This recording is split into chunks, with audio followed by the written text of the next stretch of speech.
No hate, no hype, no fear. You're listening to Truth Frequency Radio. We are TFR. Welcome. We are broadcasting live from the mothership. You are tuned in and listening to Starseed Energy Radio with your host, Jonah Bolt. Starseed Energy Radio, where you can always tune in to hear the colors and see the music. Starseed Energy Radio goes live in 3, 2, 1.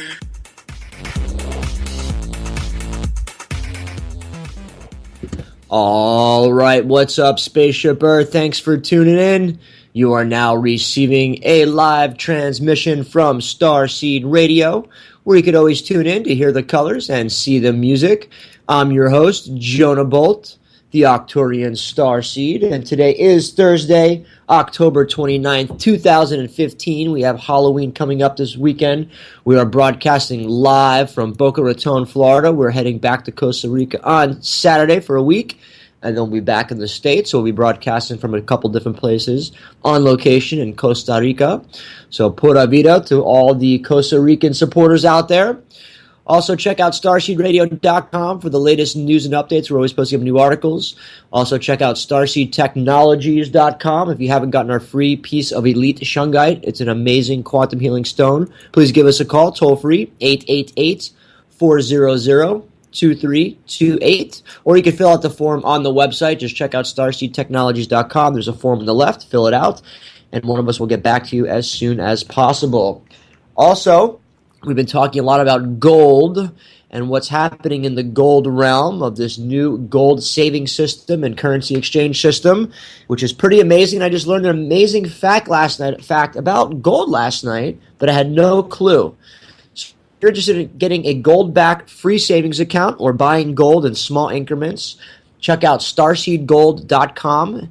And you can contact me direct if you have any questions or want me to walk you through it. We're looking for some good team members to bring on. We've already grown exponentially over the last month, so check out starseedgold.com. Or contact me direct, jonahbolt@gmail.com, and I can give you some more information and walk you through any questions or anything that you may have. With that, going to get the show started with our daily quote. Education is not the learning of facts. It's rather the training of the mind to think. That quote by our very own Albert Einstein. Thank you, Albert. Couldn't agree with you more.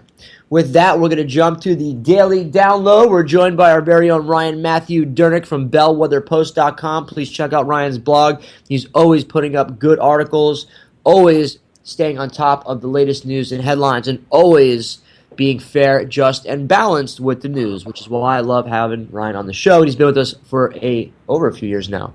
So with that, Ryan, thanks for coming on the show. How you doing today? Pretty well, Jonah. How you doing today? I'm doing good, plugging along here on all cylinders. And I want to start off with a very interesting fact, Ryan, that I learned last night. Do you know where gold is made from, or how it's made, or where it comes from? Or How about you convey that, Jonah? What's that? How about you divulge that information? How is gold made? Well, take a guess. Let's take a guess. How's gold made?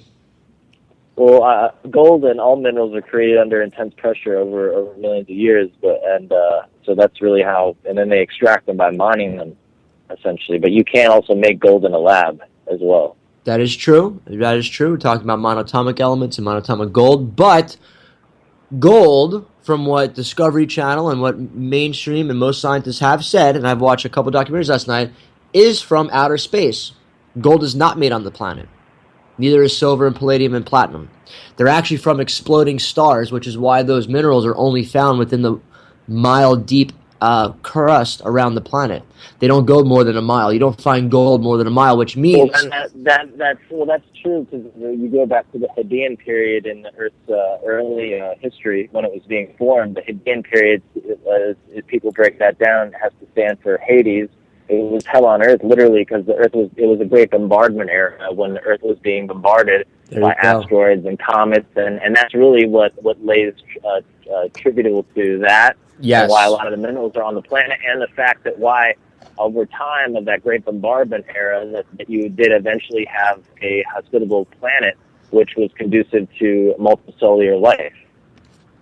And there you have it. So gold is actually ET, not of this world, and has been blasted to this world by exploding stars. Because if you think about it, when the Earth formed and it was hot magma and crust, what they were saying is over time, millions of years, any type of metals like gold or anything like that would have sunk or melted to the core of the planet. So it's impossible that gold and other metals of that type, silver, palladium, were formed because it would have melted during the formation of the Earth. Amazing, amazing documentaries. Just Google or search on YouTube, where did gold come from, gold from space, those type of keywords, and really blew my mind last night. Everything essentially came from space, John. I mean, the oceans came from space. We came from space. Bacteria is literally is proven to be floating around through space. So the space in general is filled with life, not on planets alone, but also just floating throughout space. That's right, and I couldn't agree with you more. And that also goes into the story we just covered a few weeks ago, where scientists just discovered THC, cannabinoids, on an asteroid, a meteor that hit the Earth. So, absolutely, let's get real out there. There's definitely life out there. Many life forms have traveled to this beautiful planet because of how unique Earth is and what it brings to the balance of this universe. Well, it's also the fact that our planet is perfectly at a distance safely from the sun. If we were a little closer, we would be burned. The atmosphere would be ripped apart. We'd be similar to, say, the atmosphere of Mercury, if we lost our atmosphere entirely, we'd be like Mars. So that we're definitely blessed to where we are in relation to our planetary geo orbit around the sun in the solar system. There you go. All right, well, with that, there's your fun fact of gold for the day. Let's get started with the daily download. Ryan, give us a download of what's happening around Mother Gaia and any top news articles you think to bring to the masses. Certainly. Well, first off, in regards to solar activity, high latitude auroras are possible on October 29th as Earth is crossing through a fold in the heliospheric current sheet. This is also called a sector boundary crossing, and NOAA forecasters estimate about a 30% chance of polar geomagnetic storms when this occurs. And also, I hope people are ready. We are going to be seeing Halloween fireballs this weekend, celestially speaking. As people may or may not know, 10 years ago, in late October 2005, Earth ran into an unusually dense stream of debris from Comet Encke. Some scientists are postulating, such as astronomer David Asher, who predicted the initial 2005 torrid swarm, that Earth could run into another filament of debris from Comet Encke this weekend. If so, the result would be a renewed display of Halloween fireballs, Jonas. So everyone, the best time to look is during the hours around midnight. So if you're with your kids or you're out on the town doing a little trick or treating, getting into the paganistic holiday of Halloween, then you want to look and check out. The paganistic holiday. We'll go into that when you're done. Sorry. It's okay. But on to seismic activity. Notable earthquakes for today. A 4.6 magnitude earthquake was just outside of the Galapagos Triple Junction region. A 4.8 magnitude earthquake occurred 96 kilometers southwest of Strandakan, Indonesia. A 4.8 magnitude earthquake 5 kilometers west of Calderon, Turkey. A 5.6 magnitude earthquake occurred 14 kilometers south of Little Sitkin Island in Alaska. A 4.6 magnitude earthquake 65 kilometers south-southwest of Bilangala, Indonesia. And a 5.8 magnitude earthquake occurred 66 kilometers east-southeast of Laka in the Solomon Islands. Everyone, as we always want to push out this information, people have to realize that the Earth is not in a state of flux. Nothing is basically in a moratorium or frozen. Everything is always changing as we are changing, as our consciousness is changing and evolving. So is the Earth, and everything has a beginning and an end. So on to other interesting news. I don't know if people know this, but new things have come to light in regards to. I love subs. I will admit it. I love eating cold cut subs, but processed meats, they do cause cancer. World Health Organization has just released that sausages and ham do cause You mean like cancer. Subway meat? Oh, Subway, eat death. I don't eat Subway. That's the worst, I think, sub meat that you I just could ate eat. Subway a few weeks ago. It was horrible. It was horrible, and let's keep in mind that up until recently that there was a byproduct of plastic in their bread. So if I say Subway eat death or Subway, where they used to have Jared, who was a poster child for pedophilia everywhere, he's basically in a heap of trouble for actually soliciting sex from young boys, which he's a scumbag in my book. So another interesting news in regards to the economic news, there's been slow economic growth, and the inflation is showing, and there's been slowing sharply in the third quarter. What this is really revelating is that the Fed really needs to change their status quo, really, as the U.S. economy is only expanded at 1.5%. What we got to realize is, and apologies, there's a helicopter in the background right now if you hear that in the distance. The No U.S. worries. economy is only expanded about 1.5% on annualized basis in the third quarter, and it's a sharp drop-off from the second quarter growth of 2.9%, below economists' expectations. And economists, they're always drinking the Kool-Aid. They're always proponents for lying, really, because they want to bolster the economy. I understand they're like cheerleaders. They're always speculating it's going to be better than it is. So let's be realistic here. When you only have 5 to 1% of people out there, basically the upper echelon, globally speaking, of society, purchasing things, that's called the banana republic, or basically what it is a fledgling economy that's basically in the death throes right now of a globalized society. What we need to start seeing, and the reason that you're seeing this slowdown is not just the recession, the foreclosure crisis, all those things, the Fannie, Freddie Mac, all that stuff that occurred during 2008, the recession, the too big to fail, or I don't know how it's called, to go to jail. Too big to fail. They should have failed. They should have went to jail, as Ben Bernanke finally said as he wrote his book after he was no longer chairman of the Fed. But now you have Janet Yellen. But what really is going on here is that you're having a lot of the cloud we talk about. Put your stuff in the cloud. IT has taken over and exploded. And as we know, technology, basically the attrition rate, or how fast technology is changing, when you have a computer, about 3 or 6 years later, that computer is obsolete. What this means is you're having humans are essentially human services. Manufacturing is going down because everything is becoming automated. Automation really is why you're seeing this lackluster growth, personally, is because, and the fact that you only have the upper echelon society purchasing stuff is because corporations are the only ones that really can increase their savings, essentially. Most people can't have any savings really anymore. They're living paycheck to paycheck, and why is that? Essentially, that's because a lot of people's 401ks, they lost 30 to 40% during the last recession, and a lot of people are trying to struggle to bounce back. You're giving zero interest rate loans to large corporations and banks, or they get tax exemption. So people have to keep these things in mind. And to global news, there is a showdown, serious showdown. The U.S., Iran, and Saudi Arabia and Russia are entering talks. And as tensions between Syria and Saudi Arabia has intensified Thursday ahead of the talks with Iran and U.S. on a solution to the Syrian war. And let's keep this in mind. Over the last 4.5 years, you've had about almost 250,000 people have died in the civil wars in Syria. And you could say, let's blame it on a God. And let's not forget the refugees that have left.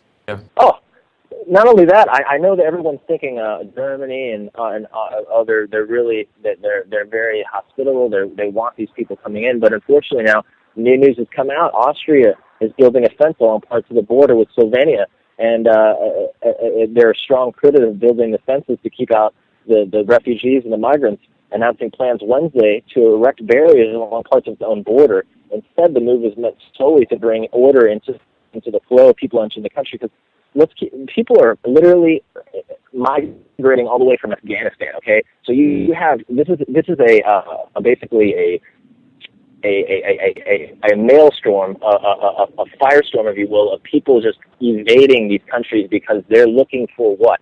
Stability, as all humans look for. If things aren't homeostatic in your area, and you're in a war-torn area, and you're tired of getting bombed by drone strikes, or it's not just one thing, though. It's not just like, oh, it's drone strikes. It's multiple aspects. There's sectarian violence in these countries before even we were trying to rectify the matters in those countries on a geopolitically speaking. So, and then finally, there's so many things going on geopolitically. China has, I don't know if you heard about this, but we've been talking about this for a while, Jonah, with the Spratly Islands in China, and that they have been dredging up these islands and increasing armaments. Some of them have like 300-yard long runways, okay, that they can easily sustain engaging in large-scale conflicts. And China is now warning the U.S. Navy after destroyers sail by to investigate these islands. And basically this is a measure in response to any future U.S. Navy incursions into what, out of Beijing, China, considering territorial waters around the South China Sea, according to the Defense Ministry spokesperson on Thursday. Now, the statement by Colonel Yang Yejun followed the sailing of a U.S. guided missile destroyer within the 12 nautical miles, or 13.8-mile territorial limit of one of the islands newly created in China in the strategically vital region, which are literally like floating battleships that they dredged out of the ocean. They're islands that they created, kind of like in Dubai. I know that we've seen these really ornate islands that they designed for real estate. Yep, the palm tree and the big, yep. But these are specifically for strategic war games, these islands, and a war defense military buffer, if you will. And the China side took no forceful action during the USS last about Tuesday, but strenuously protested the maneuver. And China's reaction fits the pattern in similar such instances in recent years. And Yang offered no details on how Beijing might respond differently in the future. I'll tell you what, this could eventually be a catalyst for conflict, or at the very least, we could say cooling relations between the two superpowers, China and the United States. So there's just a whole gambit of things going on throughout the world right now that people have to be consciously aware of, realize that knowledge is power. And just like when you're buying something or consuming something, caveat emptor, let the buyer beware, you also have to be wary of where you are getting your news from, okay? Because as the Italians dubbed it, propaganda. You have to read between the lines. You have to know exactly what's going on. Because again, with knowledge and with the more you learn comes great responsibility in what kind of world you do want to see in the future. Or if you want to be a passerby or a pacifist and just a spectator, because life's not a spectator sport. Am I right, Jonah? Oh, yeah, absolutely. Yeah, absolutely. I think that if people were to absorb more information about the world in its entirety, all of us would be able to shift and navigate through the craziness with more information that we can make better decisions as a collective. I think that's why it's important we go over the headlines. I said that yesterday. We don't go into the stories and harp on it, but at least to be aware of what is really happening in the external world outside of your little town or community or city or whatever that is. It's very important to keep all this information abrupt and upfront and aware, and your news sources and where you grab information from is very important as well, because most of the main media, if not all of the main media, is propaganda. We know that. They go to Bilderberg meetings. They're told what to do. There's editors that don't report certain stories. Like you don't see stuff about fluoride in the New York Times or chemtrail program on the front page of the New York Times, but those are the type of stories we'd like to see. And before you go, Ryan, we're going to do a Game of Thrones person of the day, but I just want to mention a quick article as well. India to plant 2 billion trees along its highways, creating 300,000 jobs for the youth. This is the Utes. I'm like my cousin Vinny. The Utes. So the Utes, he's making jobs for the Utes. But 2 billion trees, I thought that was an awesome story. I'll post it up on Starseed Radio. Also, The Science of the Heart, great story. It does more than just pump blood the heart. It has more neurotransmitters in the brain. And also a cool story. Scientists have found an alien code in our DNA of ancient engineers. Researchers worked for 13 years in the Human Genome Project, indicated they came across an amazing scientific discovery. They believe the so-called 97% non-coding sequence in the human DNA is nothing less than the genetic code of extraterrestrial life forms. After 13 years. Wow. Imagine that, Ryan. All the junk DNA that told us our whole lives. Oh, that's just junk DNA. 97% of junk. Yeah, right. I've always said that. Now we got the facts to prove it, man. It's all about the information. Great article. Awesome article. And right before we go into Game of Thrones, the geoscientist Dr. J. Marvin Herndon is disputing a peer-reviewed scientific journal's abrupt decision to retract his intriguing research article on chemtrails. And this came out on August 11th, scientific paper being published in the International Journal of Environmental Research, reportedly recently, as well as in other press sources, since the article was the first paper of its kind on the sensitive subject ever to appeared in a peer-reviewed journal, essentially stating that chemtrails' existence, their apparent atmospheric content, and their possible effects on human health. As we've been talking about, Jonah, a lot of the aluminum dioxide, heavy metals, radioactive particles, they eject them into the atmosphere at certain levels. And why would they put aluminum dioxide? To do geoengineering, to reflect more sunlight back into the atmosphere, away and out into space. Why? That's right. To control the climate. And the Game of Thrones individual of today yes. is the author of the Declaration of Independence, Thomas Jefferson. Wow. Thank you, sir. Good one. Thank you, sir, for writing that wonderful article that basically galvanized us as a nation and made us a free and liberated society. Thank you. Excellent. Thank you, Thomas Jefferson, as well. And before we go, one more article I'm going to post up. 100% clear solar cell could make every window an electronic screen and power source. A new technology came out. It's totally clear glass, and it stores power like a solar cell, and it can be used as an electronic screen. New technologies. I love them. Thank you, Ryan, so much.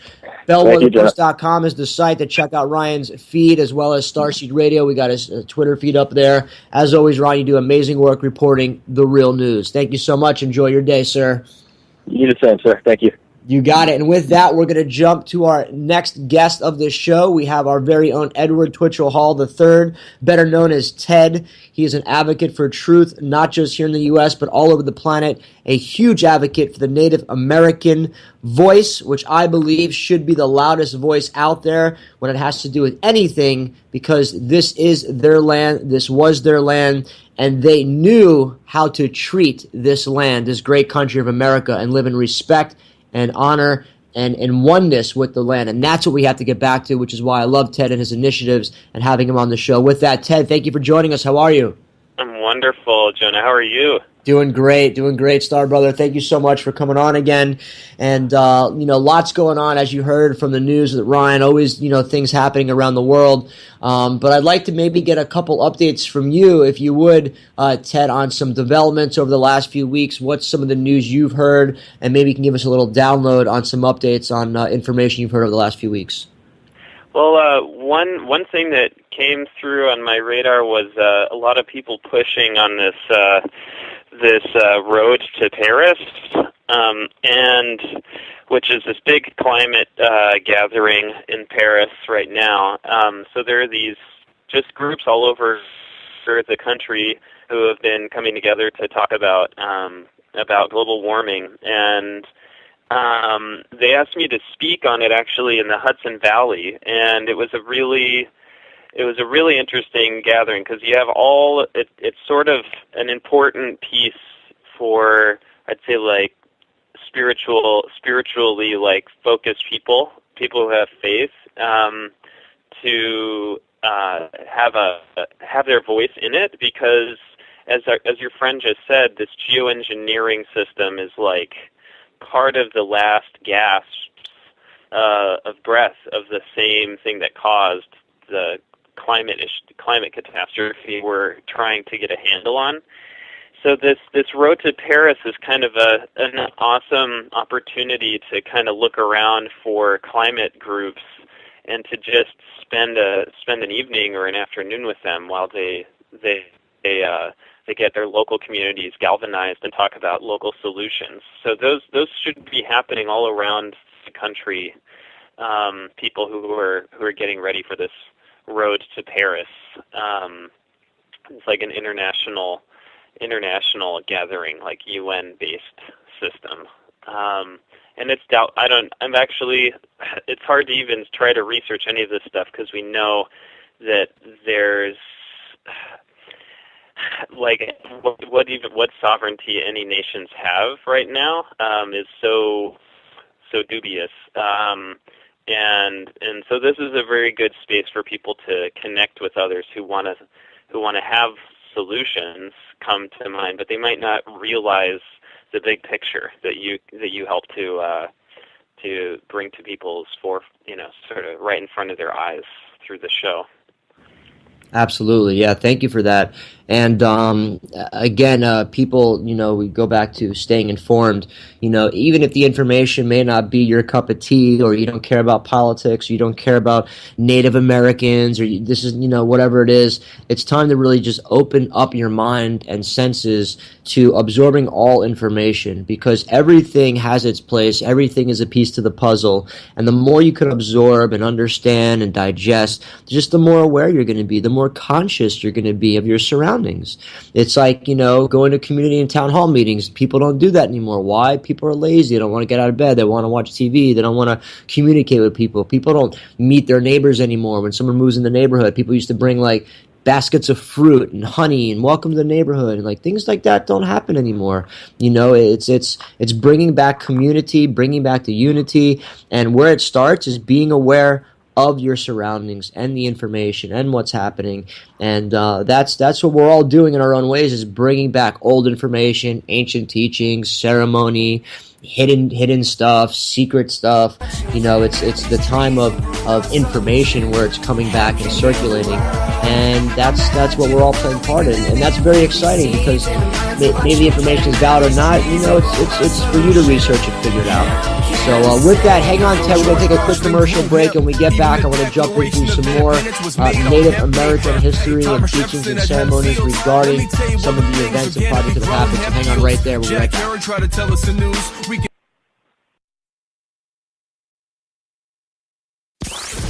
The Freedom Link with Joe Joseph, Monday and Wednesday on Truth Frequency Radio. The greatest form of control is where you think you're free when you're being fundamentally manipulated and dictated. One form of dictatorship is being in a prison cell and you can see the bars and touch it. The other one is sitting in a prison cell but you can't see the bar, you think you're free. What the human race is suffering from is mass hypnosis. We are being hypnotized by people like this. Newsreaders, politicians, teachers, lecturers. We are in a country and in a world that is being run by unbelievably sick people. The chasm between what we're told is going on and what is really going on is absolutely enormous. It's like we all know what's going down, but no one's saying shit what happened to the home. All right, welcome back to the show. You're listening to Starseed Radio. Check out starseedradio.com for the latest news and updates. We're joined by Edward Twitchall Hall III, better known as Ted. And Ted is always an advocate for truth and for the Native Americans, which is why we always have him back on the show to update us on different initiatives. Now, before we went to commercial break, we said we're going to talk about the indigenous people. I want to back up a little bit. When we talk about North American indigenous people, there's even a bigger problem that's happening, that's coming on the pipeline. And I'd like to shed a little light on the TPP, as you're very well aware of, Ted, and give us maybe an update on where the TPP is at, what's going on with it, and maybe just a brief history for listeners that don't know what that is. It's a very important topic I want to keep bringing up on the show. Yeah, I'm so glad you're bringing it up again. It definitely is a perennial issue. So TPP is the Trans-Pacific Partnership, and it's part of a slew of three worldwide corporate-headed takeovers of our basic everyday lives and local governance, state governance, and federal governance. So it's the Trans-Pacific Partnership is one of these three, and if you look up on WikiLeaks, there's a fantastic video that describes the TPP and the TTIP, which is the European version of basically the same scam. The TPP is the Pacific Rim, and then there's a whole nother set of other, basically these secret agreements that we can't even see, but and that is called TISA, TISA. So these if you go on YouTube and you look up WikiLeaks and TPP, there's a fantastic rundown. And right now, the TPP it basically, if you look at just that one, it's 40% of the world's GDP being governed by 600 of the largest corporations and cutting out the governments, so that corporations are basically more powerful than all of these countries of the Pacific Rim, with the United States included, combined, such that any one of these companies could sue any level of our government, any level of our representative republic, for reparations if we pass any law, and many laws we've already passed, that could undermine the profits of that company. So this has been kind of an experiment through NAFTA, and because of things like NAFTA, we've had corporations suing governments for reparations and winning, and it's basically a part of the corporate cabal of kind of the shadow governments, their money laundering system. So it's actually a sign of victory that this is how far they're going into the light in order to try to steal even more. And the current status of the Trans-Pacific Partnership is basically that the people, through conversation, have stopped it for over 2 years straight and gotten it to this point that now our Congress is going to have to vote whether or not to kill the United States, basically. That's what the whole vote for the Trans-Pacific Partnership is, do we want to give 600 corporations the ability to kill any law that we pass with the Constitution here, as well as ruin any relations that we have with any other governments that involve like high standards of quality products, be that for the health of the worker, or one of the big things that's been coming out is essentially, dirt cheap medicines, like cancer-fighting medicines, autoimmune disease-saving medicines that cost nothing to make. These companies are trying to give a runaround on us after over 60 years of hard work of very vigilant citizens who don't want their family members to die because a company wants to make, $50 on a pill that costs them less than a penny to make. The Trans-Pacific Partnership is basically trying to steamroll like 50 years of progress. And so the Congress is going to have to vote whether or not they're traitors, essentially, in the next 60 days. So we have to keep our ears open when that moment happens, because that's like right around the corner then, 60 days. This is definitely something, I'm glad I did bring this up, because it does fall out of the limelight, falls out of the news, people forget about it, and then people, it's like the last minute, they pass things in the middle of the night while everyone's asleep, they'll do executive orders and things like that. So we have to stay abrupt and have to stay aware of this. We've been talking about this for years, Ted, and we continue to talk about it, because what you said was, because of the people raising their voice, we've been able to stall it for 2 years. That's how powerful we are. That's a perfect example. So we need to keep voicing our opinion and really driving down that we do not want this type of Trans-Pacific Partnership to happen because of X, Y, Z and the whole alphabet. There's so many issues with it. And it's definitely something we need to share with our family and friends and get out there, because most people don't even know what the TPP is. They have no clue. I'd say 98% of my friends have no clue what the TPP is. Well, maybe a little bit more, but it's definitely not mainstream, and a lot of people don't know what it is, and it really should be talked about and made aware of. What are some websites or resources, Ted, where people can find out more information, or videos maybe you can mention to let people know that there's some good resources out there to look into?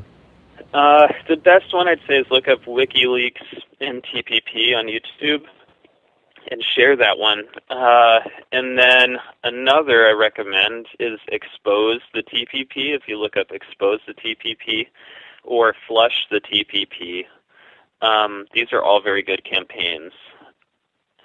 And another just nice piece of news is that Donald Trump and Hillary Clinton and Bernie Sanders are against it. Wow, look at that. Imagine that. Yeah. They all came together for something, huh? Yeah. So, I mean, basically, those of us who are disenfranchised voters, we can still go against it, and it will end it, as well as those who feel that there is some hope in the political system. Somehow, culturally, we have an influence, and we can hold those candidates up to their word, and that's a pretty good litmus test of whether or not they get anything done, or if they just talk. Yeah, so absolutely. It's basically a done deal if you look at it, quote, politically or culturally.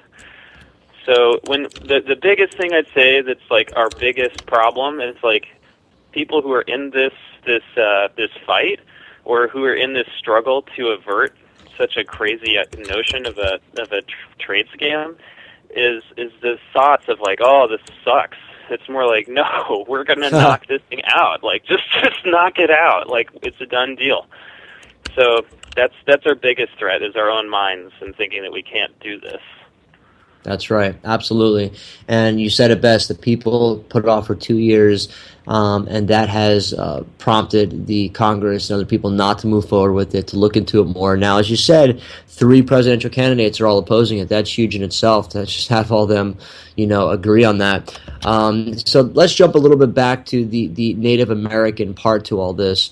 The TPP is an act. It's a pact between corporations. And then at the end of the day, you have the Native Americans, which are still not heard in Washington, don't have a voice, don't have representation.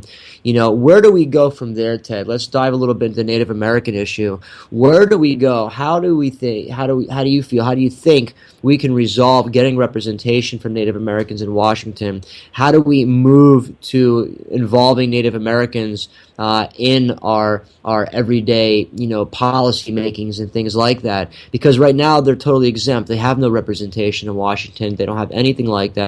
What are your thoughts on that, Ted, on working with natives for that endeavor, bringing them to Washington, giving them a voice, involving them, working with them on their tribal land, not just keeping it sovereign and off grid, if you will, and keep it like it doesn't exist, like many of them are treated. What are your thoughts and feelings about that? Well, first, it's a really valiant thing to engage that topic of bringing really making that possible for First Nations to express their very valuable insights in our government, and that's really the way it should be. And it's a very difficult task. It's something that takes.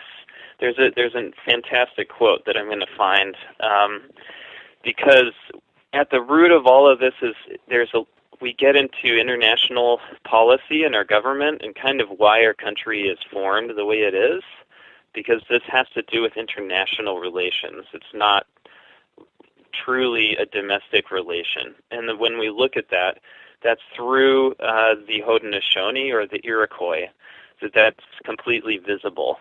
The Iroquois have their own passports. The Iroquois have their own territories in between two countries. They're not subsumed by the expansion of kind of the anarchic United States. The states kind of violated our federal relationships and continued genociding. And then where the states didn't, corporations did. So we've just just absolved ourselves in terms of a people of our governmental culpability in genocide. And those the first thing would be, before the United States invites any First Nations representatives, is to try to see if they would like to, and if they accept our apology. Because it's on the books. Like, there's literally Department of Defense documentation of genocidal military tactics, like, in the last 70 years. So, like, when you have people who were alive to see like an on-the-record genocidal posture from our government. Like our government wanted to eliminate First Nations with wherever it could. That was just one of its own rules. We need to have that apology first in terms of how our government relates to having a representation of any First Nations. And the other thing is that to start to understand the treaties, and the treaties, the mother treaty is the Two-Row Treaty. So there's a lot on tworow.us, TWOROW, and that's a 403-year-old treaty that was like the Declaration of Welcome, and the spirit of that welcome. It's just as important as the Declaration of Independence for any American to understand. So when you understand the Two-Row, then you got to start to look at the Constitution, or like the other contracts with different governments, because the Two-Row that's like the basic protocol where we talk with our First Nations brothers and sisters as equals, and that's just something that people don't want to talk about, and it's so utterly clear how grievous the genocidal war and how illegal it is, and how there are people who are still alive with their governments, with their language, with their practices, and we still want to pretend that they're not nations. And that's, all of them meet UN standards of nationhood. They have borders, they have a language, they have cultural exchange, they have a government. So those are the 4 UN standards. So when we look at the UN standards, in the United States even recognizes these nations in a nation-to-nation status, but we don't act like it. And in fact, the reservations, much like the prison industrial complex, is part of our fiat currency slavery system. So it's part of the money laundering contract system where our tax dollars only go to war. So our tax dollars, there's a thing where the government, our government funds aren't just coming from the Fed. A lot of our government programs are exclusively enriched by our taxes. So our taxes, even though the IRS burns the cash they get from our taxes, the incremental amount goes literally only to basically genocidal practices, and that's reservation systems, that's foreign aid. Foreign aid is a weapon of war because it destroys all food systems where we give food aid, and then the prison system, and then the Food and Drug Administration. So the reservation systems are a part of, they're like the one thing that, God forbid, anybody doesn't recognize the atrocity. So where Americans look at the reservation system, realize under U.S. law, they're still categorized as prisoner of war camps for foreign prisoners. They have a number. So we're treating them like prisoners of war when they, by UN standards and U.S. standards, are recognizably nations. And where we start to barely get into this is through the Two-Row and spiritually. The one thing I wanted to, if we just look at the progress of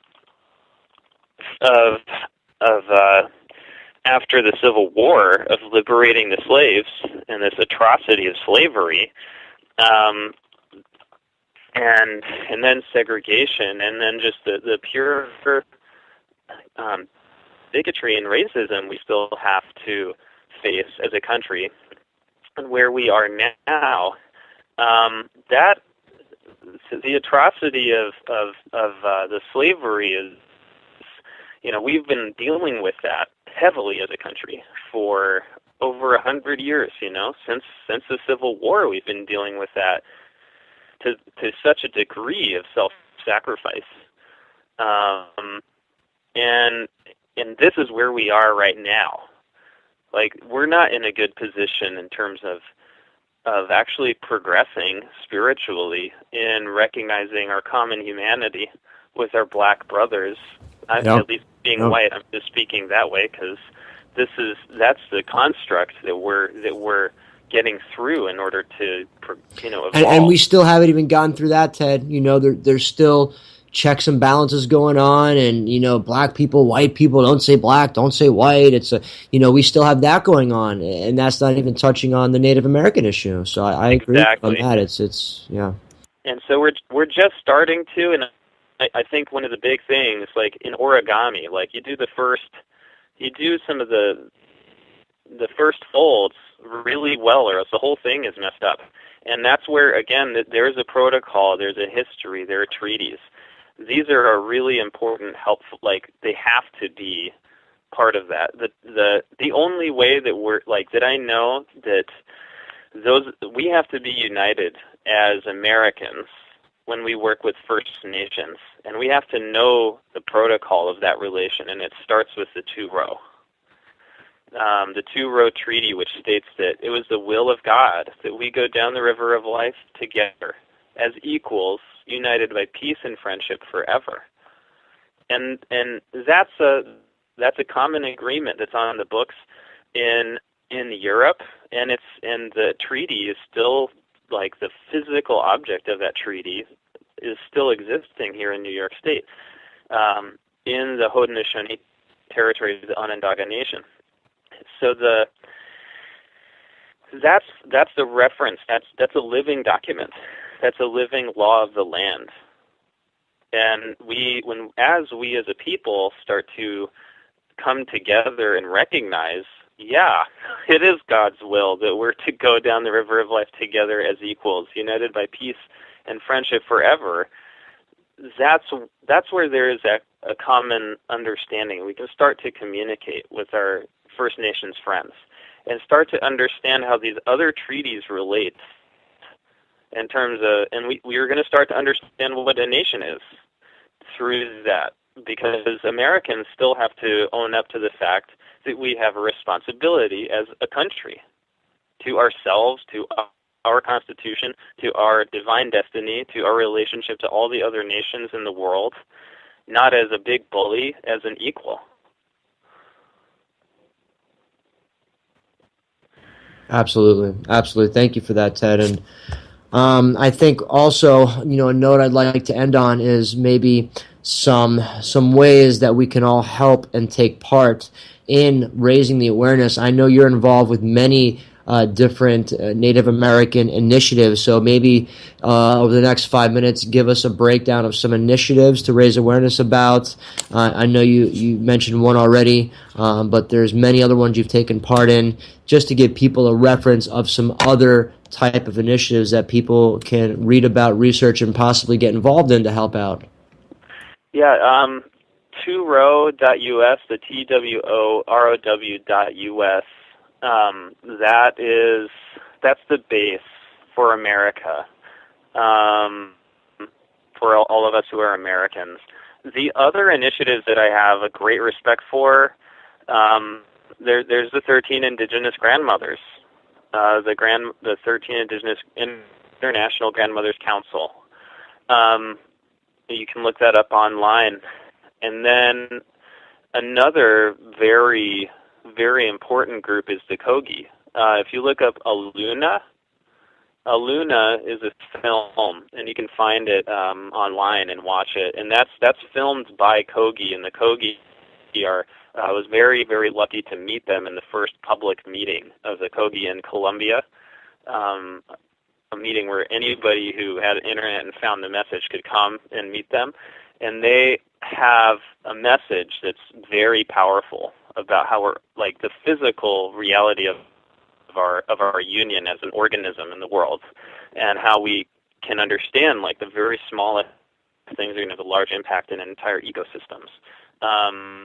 Aluna and the Kogi, Kogi, and that's the film that was made by Kogi youth. They did the recording themselves, and it's a very, very important film. Excellent. And maybe, Ted, are there any videos or also documentaries that would be good for some of our listeners as well?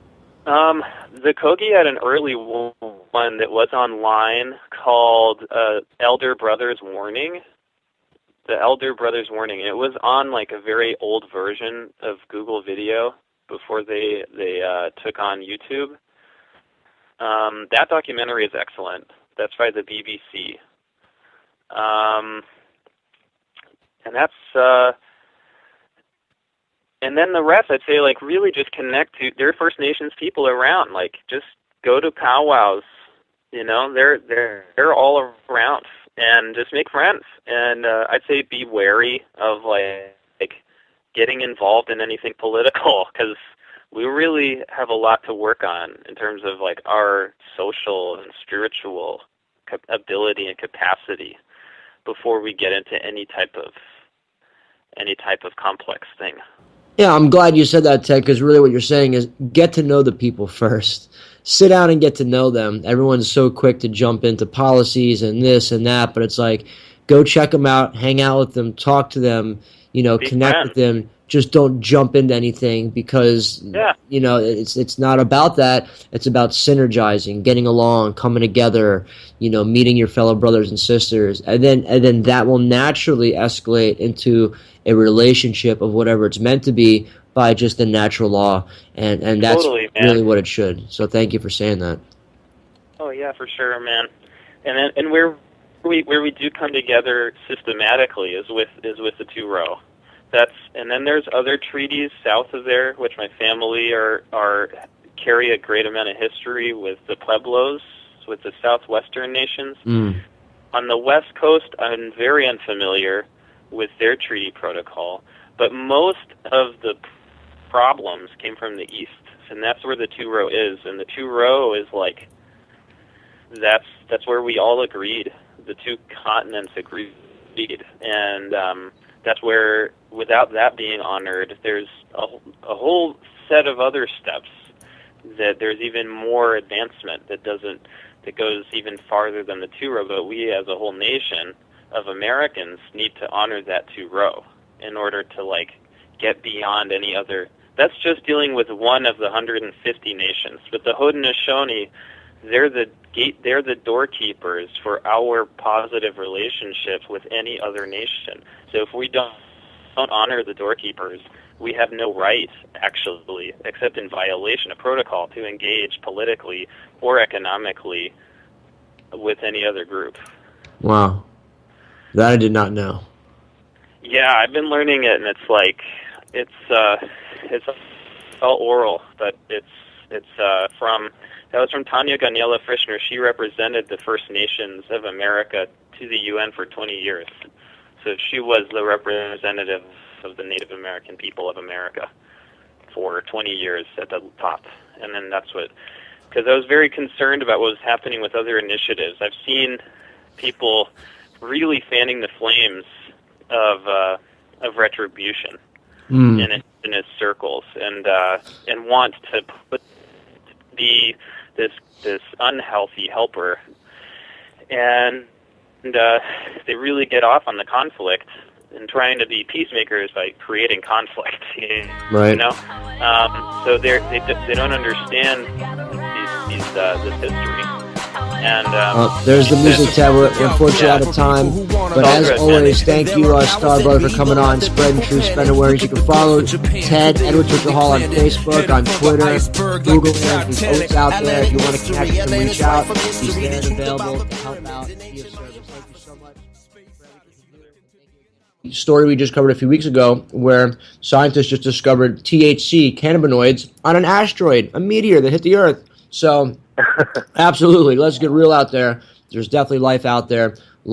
Many life forms have traveled to this beautiful planet because of how unique Earth is and what it brings to the balance of this universe. Well, it's also the fact that our planet is perfectly at a distance safely from the sun. If we were a little closer, we would be burned. The atmosphere would be ripped apart. We'd be similar to, say, the atmosphere of Mercury, if we lost our atmosphere entirely, we'd be like Mars. So that we're definitely blessed to where we are in relation to our planetary geo orbit around the sun in the solar system. There you go. All right, well, with that, there's your fun fact of gold for the day. Let's get started with the daily download. Ryan, give us a download of what's happening around Mother Gaia and any top news articles you think to bring to the masses. Certainly. Well, first off, in regards to solar activity, high latitude auroras are possible on October 29th as Earth is crossing through a fold in the heliospheric current sheet.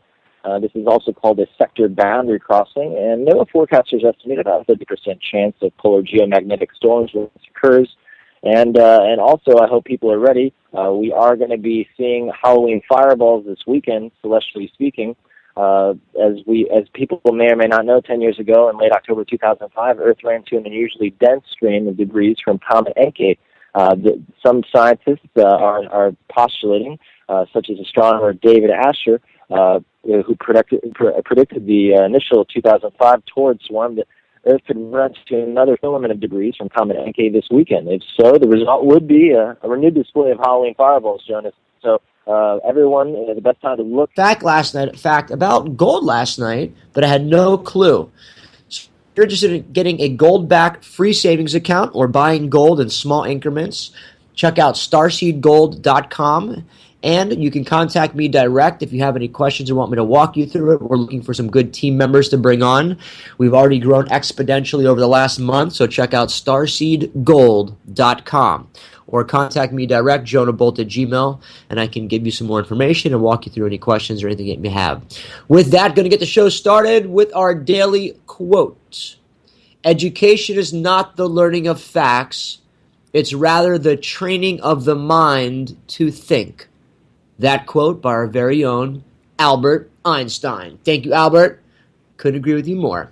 With that, we're going to jump to the daily download. We're joined by our very own Ryan Matthew Dernick from bellwetherpost.com. Please check out Ryan's blog. He's always putting up good articles, always staying on top of the latest news and headlines, and always being fair, just, and balanced with the news, which is why I love having Ryan on the show. He's been with us for over a few years now. So with that, Ryan, thanks for coming on the show. How you doing today? Pretty well, Jonah. How you doing today? I'm doing good, plugging along here on all cylinders. And I want to start off with a very interesting fact, Ryan, that I learned last night. Do you know where gold is made from, or how it's made, or where it comes from? Or how about you convey that, Jonah? What's that? How about you divulge that information? How is gold made? Well, take a guess. Let's take a guess. How's gold made? Well, gold and all minerals are created under intense pressure over millions of years, so that's really how. And then they extract them by mining them, essentially. But you can also make gold in a lab as well. That is true. We're talking about monatomic elements and monatomic gold, but gold, from what Discovery Channel and what mainstream and most scientists have said, and I've watched a couple documentaries last night, is from outer space. Gold is not made on the planet. Neither is silver and palladium and platinum. They're actually from exploding stars, which is why those minerals are only found within the mile-deep crust around the planet. They don't go more than a mile. You don't find gold more than a mile, which means... Well, that's true, because you go back to the Hadean period in the Earth's early history when it was being formed. The Hadean period, as people break that down, has to stand for Hades. It was hell on Earth, literally, because it was a great bombardment era when the Earth was being bombarded by asteroids and comets, and that's really what lays attributable to that. Yes. And why a lot of the minerals are on the planet, and the fact that why over time of that great bombardment era that you did eventually have a hospitable planet which was conducive to multicellular life.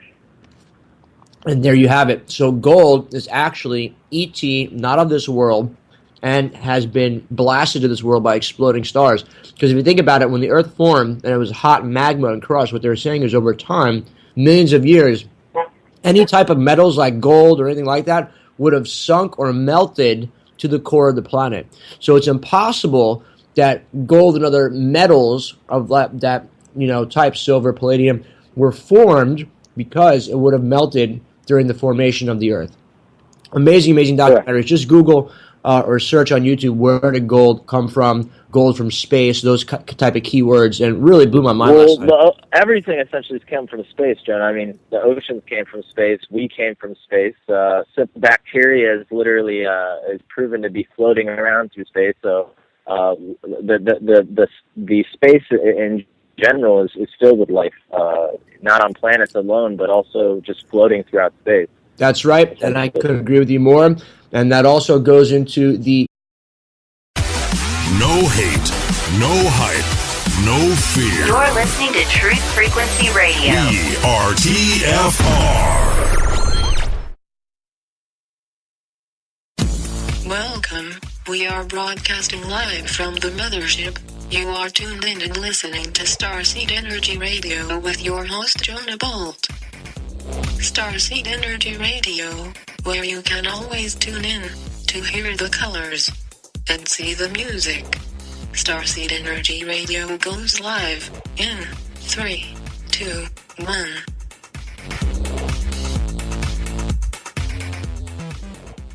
All right, what's up, Spaceship Earth? Thanks for tuning in.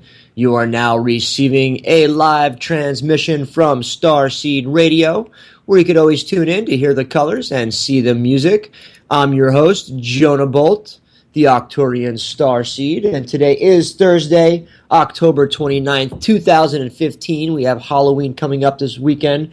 We are broadcasting live from Boca Raton, Florida. We're heading back to Costa Rica on Saturday for a week, and then we'll be back in the States. So we'll be broadcasting from a couple different places on location in Costa Rica. So pura vida to all the Costa Rican supporters out there. Also, check out StarseedRadio.com for the latest news and updates. We're always posting up new articles. Also, check out StarseedTechnologies.com if you haven't gotten our free piece of Elite Shungite. It's an amazing quantum healing stone. Please give us a call, toll-free, 888-400-2328. Or you can fill out the form on the website. Just check out StarseedTechnologies.com. There's a form on the left. Fill it out, and one of us will get back to you as soon as possible. Also, we've been talking a lot about gold and what's happening in the gold realm of this new gold saving system and currency exchange system, which is pretty amazing. I just learned an amazing is during the hours around midnight. So after if you're with your kids or you're out on the town doing a little trick or treating, getting into the paganistic holiday of Halloween, then you want to look and check out. The paganistic holiday. We'll go into that when you're done. Sorry. It's okay. But on to seismic activity. Notable earthquakes for today. A 4.6 magnitude earthquake was just outside of the Galapagos Triple Junction region. A 4.8 magnitude earthquake occurred 96 kilometers southwest of Strandakan, Indonesia. A 4.8 magnitude earthquake 5 kilometers west of Calderon, Turkey. A 5.6 magnitude earthquake occurred 14 kilometers south of Little Sitkin Island in Alaska. 4.6 magnitude earthquake 65 kilometers south-southwest of Bilangala, Indonesia, and a 5.8 magnitude earthquake occurred 66 kilometers east-southeast of Laka in the Solomon Islands. So everyone, as we always want to push out this information, people have to realize that the Earth is not in a state of flux. Nothing is basically in a moratorium or frozen. Everything is always changing as we are changing, as our consciousness is changing and evolving. So is the Earth, and everything has a beginning and an end. So on to other interesting news. I don't know if people know this, but new things have come to light in regards to. I love subs. I will admit it. I love eating cold cut subs, but processed meats, they do cause cancer. World Health Organization has just released that sausages and ham do cause You mean like cancer. Subway meat? Oh, Subway, eat death. I don't eat Subway. That's the worst, I think, sub meat that you I just could ate eat. Subway a few weeks ago. It was horrible. It was horrible, and let's keep in mind that up until recently that there was a byproduct of plastic in their bread. So if I say Subway, eat death, or Subway,